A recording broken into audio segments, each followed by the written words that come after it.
చంద్రబాబు నాయుడు గారు ఓడిపోక ముందే ఆయన ప్రభుత్వంలో ఉండంగానే ఇవాళ గోపన్పల్లి మనకిప్పుడు ఫైనాన్షియల్ డిస్ట్రిక్ట్ పక్కనే ఉన్న ప్రాంతం గోపన్పల్లి, అక్కడ 580 ఎకరాల భూసేకరణకు నోటీసులు కూడా ఆనాడు ప్రభుత్వం ఇవ్వడం జరిగింది రెవెన్యూ డిపార్ట్మెంట్ ద్వారా.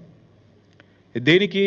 ఒక formula 1 race track, permanent track ఇండియాలో బిల్డ్ చేయాలి, దానికి హైదరాబాదే కేంద్రం కావాలి అనే కోరికతో ఆనాడు చంద్రబాబు నాయుడు గారి ప్రభుత్వం ఒక బలమైన ప్రయత్నం చేసింది. దురదృష్టం వారి ప్రభుత్వం పోయింది. ఆ తర్వాత వచ్చిన కాంగ్రెస్ ప్రభుత్వం వాళ్ళు దాన్ని పట్టించుకోలేదు.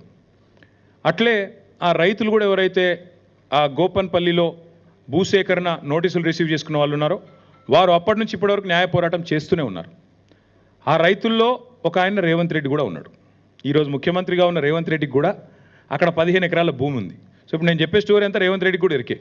ఆయన గుంజుకున్నాడా లేకపోతే నిజంగానే రిజిస్టర్ చేసుకున్నాడా అది నాకు ఎరకలేదు. కానీ గోపన్పల్లిలో భూమి ఉందని ఆయన అఫిడవిట్లో కూడా చూపెట్టిండు. ఎలక్షన్ అఫిడవిట్లో కూడా రేవంత్ రెడ్డి గారి ఎలక్షన్ అఫిడవిట్లో కూడా నాకు 15 ఎకరాల భూమి గోపన్పల్లిలో ఎక్కడైతే ఫార్ములా 1 కోసం ఆనాటి అప్పటి తెలుగుదేశం ప్రభుత్వం భూసేకరణ నోటీసులు ఇచ్చిందో అందులో నాకు కూడా ఉన్నది అని చెప్పి రేవంత్ రెడ్డి గారు కూడా అఫిడవిట్లో ఎలక్షన్ అఫిడవిట్లో కూడా మొన్న 2023 ఎలక్షన్ అఫిడవిట్లో కూడా డిక్లేర్ చేశారు.